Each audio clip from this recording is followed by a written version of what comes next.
Olá, pessoal! Estamos aqui novamente no Fisiquices e Educação, dessa vez para discutir um pouquinho sobre a distribuição de energia nos circuitos elétricos. A gente vai falar especificamente de circuitos cujos receptores são resistores, aqueles dispositivos que a gente já estudou, que são feitos para transformar a energia elétrica em calor, ou seja, dispositivos associados ao aquecimento. A gente vai falar dos circuitos em que nós temos mais de um resistor associado. Vamos falar aí das associações de resistores, né? Em série, associações paralelas e mistas. E não vamos deixar de tocar também na questão do consumo elétrico. Fica ligado para você entender também como consumir de maneira mais eficiente, consciente na sua casa, e também sobre as questões relacionadas à segurança em redes elétricas, tudo bem? Fica ligado. Então, pessoal, para a gente começar a nossa discussão, eu vou precisar lembrar com vocês qual é a definição de potência. Bom, em qualquer circunstância, a potência é definida, como a gente está mostrando aí no slide, pela razão entre a energia que está sendo transferida para um sistema e o intervalo de tempo que leva para essa energia ser transferida. Assim, a potência ela pode ser entendida como uma rapidez com que a energia é transferida, tá bom? Agora, quando eu estou lá pensando na eletricidade, a gente pode lembrar aí que a definição de DDP, ela fala um pouquinho da energia, porque a energia dentro da eletricidade ela é transportada por cargas, certo? E a DDP, ela fala justamente da quantidade de energia que cada carga está transportando. Então, se eu quiser pensar na potência em função dessas cargas que estão percorrendo o circuito elétrico, eu posso dizer que a energia é o produto da tensão elétrica, da DDP, pela carga, certo? E aí, olhando para a minha equação que determina a potência elétrica, ao invés de ter E sobre ΔT, eu teria V vezes Q dividido por ΔT, como está no segundo quadradinho aí de baixo, tá certo? Bom, só que olha o que está circulado aí nessa expressão matemática, o Q sobre ΔT. Estão lembrados que isso nada mais é do que a definição de intensidade de corrente elétrica? Então, na eletricidade, a potência ela pode ser pensada como o produto DDP vezes corrente. P igual a V vezes I. É tão importante essa equação que ela está dentro de um coração. O que isso quer dizer?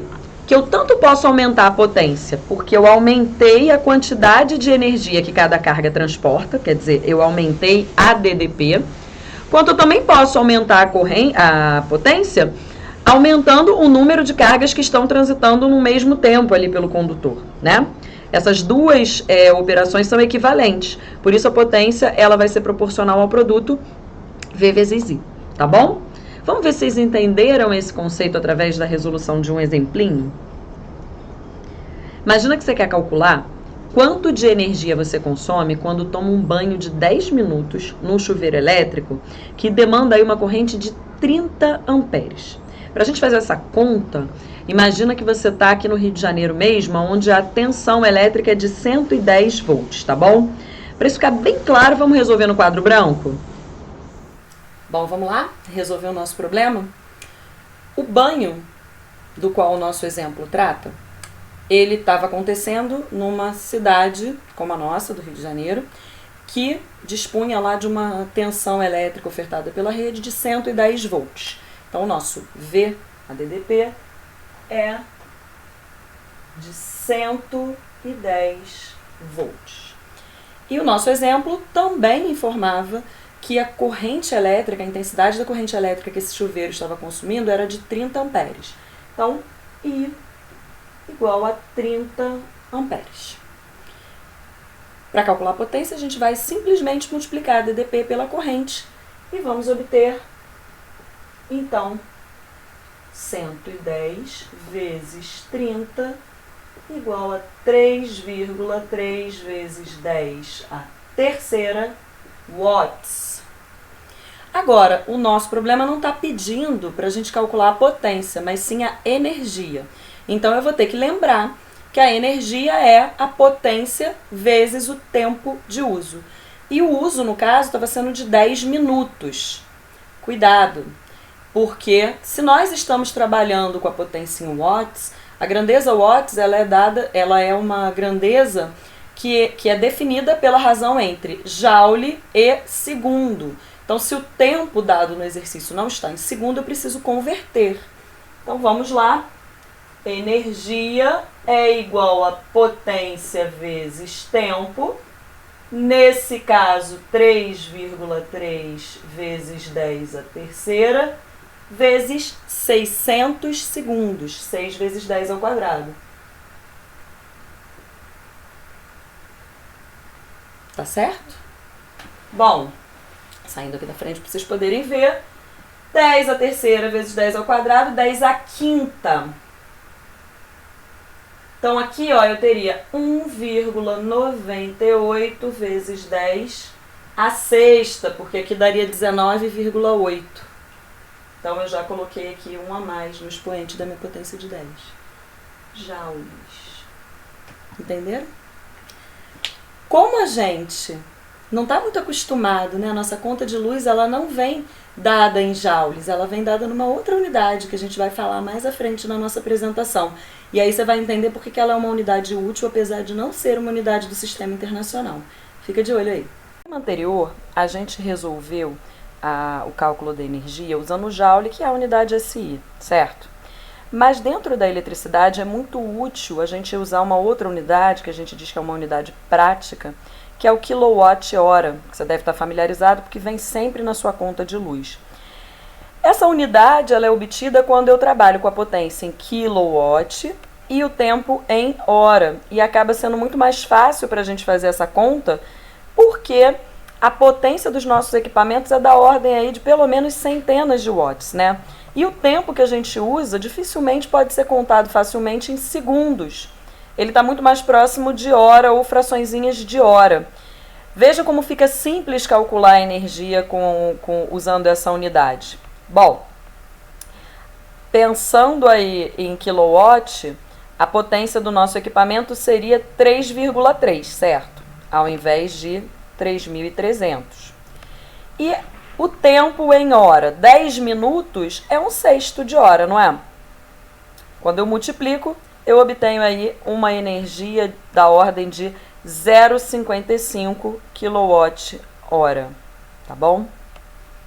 Bom, se eu estou dizendo que essa é uma unidade prática e ao mesmo tempo que não é a unidade SI, vamos ver como é que a gente converte de kWh para joule?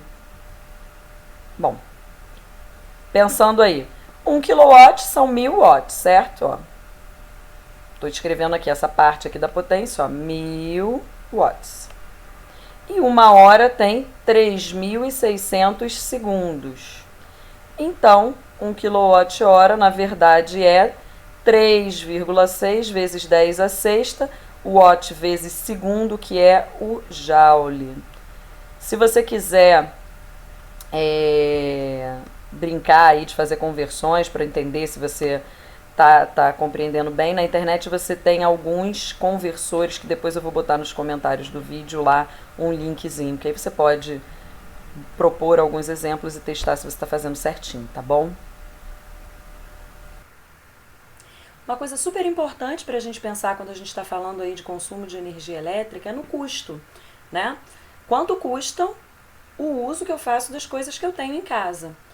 E aí, no nosso exemplo, a gente viu que nós consumíamos, num banho de 10 minutos, cerca de 0,55 kWh. E olhando lá na tua conta de luz hoje, né, dia 7 de abril de 2020, você vai perceber que no Rio de Janeiro o custo do quilowatt-hora é de 79 centavos. Então, para a gente calcular o preço desse banho, é só multiplicar o número de quilowatts-hora que a gente consumiu, 0,55, pelo custo de 1 kWh, que é 79 centavos. E a gente vai perceber que esse banho custou 43 centavos. Barato, né? Você pode ficar assim, poxa, deixa eu tomar meu banho em paz que tá baratinho, 43 centavos dá para eu pagar. Só que se você imaginar isso ao longo do mês, vamos pensar aí, uma família pequena, 3 pessoas, que toma cerca de 2 banhos por dia, um de manhã, outro de noite. São 6 banhos por dia da família, né?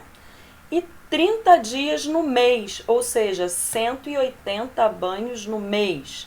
Quando eu multiplico isso pelos meus 43 centavos, eu obtenho um custo de R$ 78 só de banho nessa família, na conta de energia elétrica. Então vale a pena desligar essa torneira. Agora que a gente já discutiu sobre a questão das unidades prática e a unidade SI, vamos voltar a pensar de novo nas definições de potência elétrica no circuito, tá? Bom, falei para vocês que a potência pode ser calculada pelo produto DDP vezes intensidade de corrente, né? Mas eu também lembro que a primeira lei de Ohm, que a gente viu na aula passada, ela determinava a DTP como o produto R vezes Z. Se eu substituir essa segunda equação lá na primeira, eu posso calcular também a potência como RI ao quadrado. Essa é a potência dissipada por um resistor e eu vou usar toda vez que eu tiver a resistência do resistor e souber também a corrente que passa por ele, certo? Se eu não tiver a informação da corrente, o que é muito comum, né? Que normalmente eu sei quanto é a resistência de um equipamento que eu comprei e sei qual é a tensão que a rede elétrica me fornece. Então é muito útil eu determinar através da primeira lei de Ohm a intensidade da corrente que passa por um determinado resistor como a razão entre a DDP e a resistência elétrica, que é essa primeira equaçãozinha que aparece no quadro aí embaixo da tela. E aí, eu vou poder calcular a potência como V ao quadrado sobre R, tá certo? Essa é muito útil quando eu só tenho as informações do equipamento e da rede elétrica, tá bom? Vamos pensar aí num exemplo novamente? Imagina que você está se mudando de um lugar onde a gente tinha uma tensão elétrica de 220, como por exemplo Friburgo, para uma cidade como o Rio de Janeiro, onde a tensão da rede é de 110. E aí, quando você for ligar o seu chuveiro, que você trouxe de lá, aqui no Rio, você vai ver que ele vai esquentar pouco. E eu quero que você, de posse aí das expressões que a gente apresentou no slide anterior, consiga demonstrar para mim por que o chuveiro vindo de uma região de maior tensão elétrica para uma onde a tensão elétrica é menor, ele vai esquentar pouco. Aliás, se fosse o inverso, o que aconteceria com esse chuveiro? Se eu estivesse saindo do Rio, onde a tensão é 110, para Friburgo, onde a tensão é 220. Pensa um pouquinho nisso quando a gente resolver ali no quadro branco esse problema, a gente vai discutir a situação inversa. Vamos pensar no exemplo que a gente propôs, que você está vindo lá de Friburgo, onde a tensão da rede é de 220 volts, aqui para o Rio de Janeiro, onde a rede opera com uma tensão de 110 volts, e você trouxe o seu chuveiro elétrico. Quando você instala, você percebe que ele está deixando a água fria. E aí eu quero que você me prove, utilizando lá aquelas definições de potência que a gente fez, por que fica frio. Bom, então vamos pensar. Na primeira situação, lá em Friburgo, eu tinha a potência com a qual o meu chuveiro operava, que eu estou chamando aí de P1, era a DDP lá em Friburgo, que eu estou chamando de V1, dividido ao quadrado, dividido pela resistência do meu chuveiro. A resistência do meu chuveiro, a gente já viu que só depende das características físicas daquele chuveiro, que não mudou quando ele veio de Friburgo para cá, se manteve constante, certo?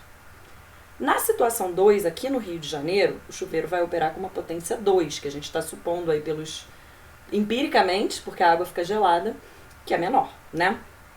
Então, P2 vai ser V2 ao quadrado sobre R, ok? Só que a gente viu que aqui no Rio, essa DDP2 é metade da DDP1 lá em Friburgo. Aqui é 110, lá é 220, certo? Então, ó, V2 igual a V1 sobre 2, certo? Então, se eu for reescrever o meu P2, ó, P2 igual a V1 sobre 2 ao quadrado sobre R.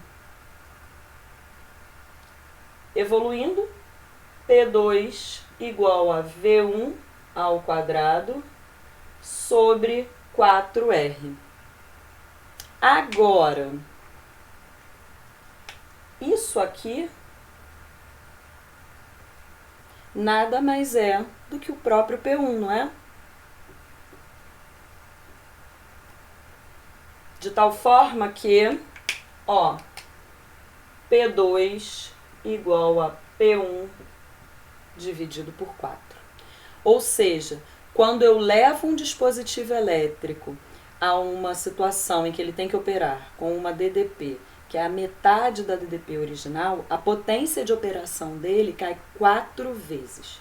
Bom, quando você está vindo de Friburgo para o Rio de Janeiro, isso é ruim porque você vai tomar um banho gelado. Agora, se você saísse do Rio de Janeiro para ir para Friburgo, o que ia acontecer é que possivelmente o seu chuveiro iria queimar, porque ele iria operar com uma potência 4 vezes maior.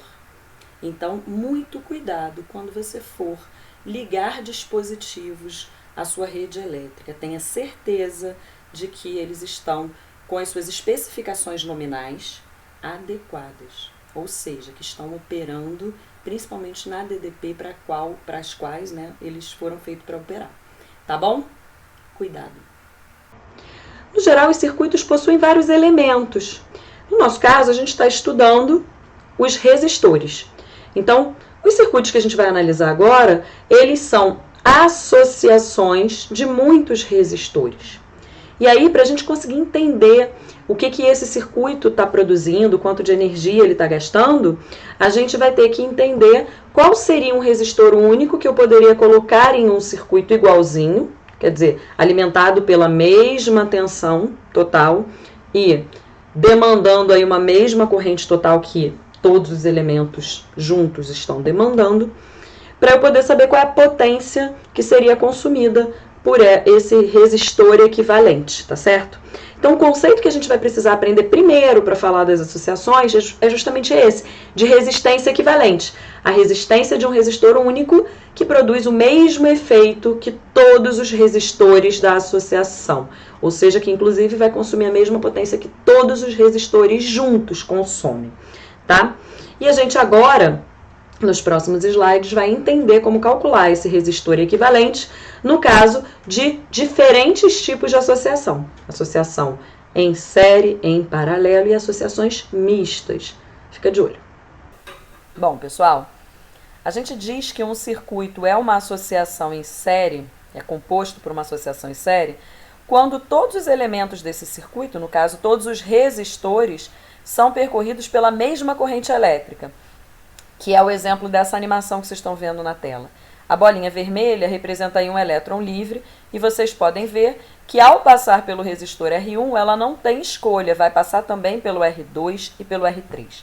E como é que eu calculo a resistência equivalente dessa associação? Bom, a DDP total do circuito, quer dizer, a tensão elétrica entre as extremidades desse circuito, ela é composta pela DDP, pela soma da DDP em cada resistor, concorda? Então, o V total é o V1 mais o V2, naquele exemplo anterior, mais o V3. Mas se eu tiver N resistores, eu vou ter aí mais Vn. Tá certo? E a primeira lei de Ohm, que a gente estudou lá na aula passada, né, que diz que V é igual a RI, ela vale tanto para o resistor equivalente, quanto para cada resistor na associação. Isso me dá essa expressãozinha que eu tenho aqui embaixo, tá certo? REC vezes I igual a R1 vezes I mais R2 vezes I mais Rn vezes I. Bom, como vocês podem ver, o I aparece em todos os membros aí dessa equação e ele pode ser cortado, de modo que para calcular a resistência equivalente eu fico com uma expressão muito simples e tão importante que vem aí dentro de um coração. REC é igual a R1 mais R2 mais Rn. Ou seja, na associação em série, a resistência equivalente é igual à soma da resistência dos resistores da associação. E se a gente relembrar a segunda lei de Ohm, que fala que a resistência de um resistor é proporcional ao seu tamanho, a gente vai logo entender que associar 3, 4, 5 resistores, na verdade, é como aumentar o tamanho de um único resistor. Vamos voltar lá naquela figura do slide que eu apresentei a associação em série?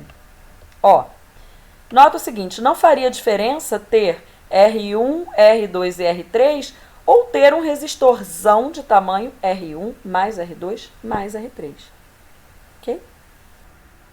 Um outro tipo de associação muito comum, que a gente conhece até mais do que a associação em série, é a associação em paralelo, que, como vocês podem ver aí no exemplo, mantém todos os dispositivos conectados a uma mesma DDP, como é o caso nas nossas residências, por exemplo, que todos os nossos equipamentos estão conectados a 110 volts, 220 volts, a tensão que é oferecida pela rede na cidade.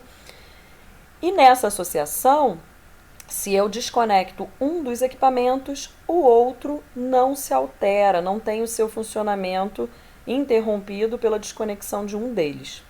Vamos analisar como que a gente pode calcular a resistência equivalente para o caso desse tipo de associação?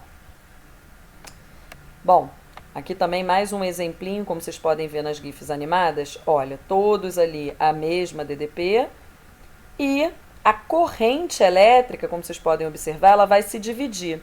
No exemplo dessas GIFs animadas, eu tenho ali resistores, que estão representados pelas lâmpadas, iguaizinhos. Então, a corrente de 6 amperes que percorria inicialmente ali o circuito, ela se dividiu em quantidades iguais. Mas se eu tivesse resistores diferentes, eu iria dividir a corrente inicial para cada um dos elementos da associação, mas nem todos ficariam com a mesma corrente elétrica, tá bom? Vamos analisar então o que acontece? Analisando a associação em paralelo, a gente viu que a corrente total ela se distribui pelos elementos da associação. Então, é correto eu dizer que a corrente total é a soma das correntes I1 mais I2 mais IN, onde N é o número de elementos dessa associação. Se eu pensar na corrente em função da primeira lei de Ohm, eu vou ter que a corrente é a razão entre a DDP e a resistência. Então, para a corrente total, eu vou ter DDP total dividido pela resistência equivalente é igual a DDP no resistor 1 dividido pela resistência do resistor 1, mais DDP no resistor 2 dividido pela resistência no resistor 2, mais V sobre Rn, lá do último resistor, tá certo? Como as DDPs são iguais em todos os resistores, porque isso é a definição de associação em paralelo, eu chego à seguinte equação para resistência equivalente. 1 sobre REC é igual a 1 sobre R1 mais 1 sobre R2 mais 1 sobre Rn com N igual ao número de resistores na associação. De modo que na associação em paralelo, o inverso da resistência equivalente é igual à soma dos inversos das resistências de cada um dos resistores associados. Ok? Bom, a gente entendeu o que é uma associação em série, a gente entendeu o que é uma associação em paralelo, mas a gente tem circunstâncias em que a associação dos resistores, ela não se caracteriza totalmente nem como uma associação em série, nem como uma associação em paralelo. Por exemplo, a nossa tela, ela está mostrando aí R1 e R2 em paralelo, certo? E os outros resistores, eles não se encontram aí nem em série, nem em paralelo. Então, nesses casos, eu vou precisar analisar o circuito em partes e reduzindo esse circuito a outras montagens conhecidas através do cálculo da resistência equivalente de grupos de resistores, parcialmente. Né? No caso, calcularia R1 e R2, diria que o resistor equivalente desses dois está em série com R4, calcularia a resistência equivalente desse novo resistor aí, produto da associação de R1 com R2, com R4, diria que está em paralelo com R3 e, por fim, esse último resistor aí equivalente parcial em série com R5. A gente vai ver um exemplinho de como fazer isso no próximo slide, para ficar mais claro para vocês. Bom, imagina esse circuito que está posto aí na nossa tela, tá? De 4 resistores de 2 ohms cada um, associados de maneira mista. E aí eu tenho 4 perguntas para vocês. Bom, qual é a resistência equivalente da associação? Qual é a corrente elétrica total no circuito? Qual é a potência dissipada pela associação? E a queda de potencial no resistor A. ou seja, qual é a DDP entre os terminais do resistor A. Vamos calcular aí tudo isso? Bom, começando pela análise dos resistores em paralelo, que são o B e o C, eu teria o seguinte: a resistência equivalente desses dois, eu calculo, né? 1 sobre REC BC igual a 1 sobre 2 mais 1 sobre 2. Ou seja, a resistência equivalente entre B e C é 1 ohm. Bom, aí sobram 3 resistores associados em série, né? Esses dois aqui, eles vão resultar em 1 de 1 ohm entre o A e o D. Então, eu teria a resistência total equivalente do circuito, A, B, C, D, 1 de 2 mais esse de 1 aí no meio, mais o de 2 equivalente ao resistor D, que daria 5 ohms. Então, a nossa letra A já foi, certo? Voltando lá para a nossa pergunta B. Quero saber qual é a corrente elétrica total no circuito. Bom, a gente viu que a primeira lei de Ohm, ela diz que V igual a RI. Se eu pensar nisso em termos da resistência equivalente do circuito, eu tenho o seguinte: V, que é de 3 volts pelo esquema, é igual a resistência equivalente 5 vezes a corrente total no circuito, que é I. Ou seja, a intensidade da corrente elétrica total nesse circuito é de 0,6 amperes. Voltando lá nas nossas perguntas, qual é a potência dissipada pela associação? Bom, definição de potência é V vezes I. A DDP total no circuito é de 3, a corrente total a gente acabou de calcular, era 0,6, então a potência total nesse circuito é de 1,8 watts. E por fim, a questão D nos pede a queda de potencial no resistor A, tá? De 2 ohms. Bom, V igual a RI, primeira lei de Ohm, de novo. A resistência é de 2, a corrente é 0,6. Então, a queda de potencial no resistor A é 1,2 volts, ok? É isso aí, pessoal. Então, na aula de hoje a gente falou sobre o consumo de energia nos circuitos elétricos, né? Falamos sobre a potência e como que a gente pode calcular a potência a partir do consumo dos aparelhos que estão ligados dentro de um circuito. Falamos sobre a unidade SI para energia e a unidade prática, o quilowatt-hora. Discutimos um pouco sobre custo de energia elétrica, né? Para você aprender a fazer uma leitura lá da tua conta de luz. Falamos das associações de resistores, associação em série, em paralelo e associação mista, e aprendemos aí a transitar dentro dos circuitos elétricos para calcular corrente, DDP, resistência equivalente, consumo de energia, potência elétrica. Tá certo? Eu espero que você tenha compreendido bastante, que você tenha conseguido fazer aplicações, e caso você tenha dúvidas, deixa lá nos comentários do vídeo no YouTube. Fica de olho no Fisiquices e Educação, muitas novidades pela frente, tanto de física quanto de educação, você não pode ficar de fora.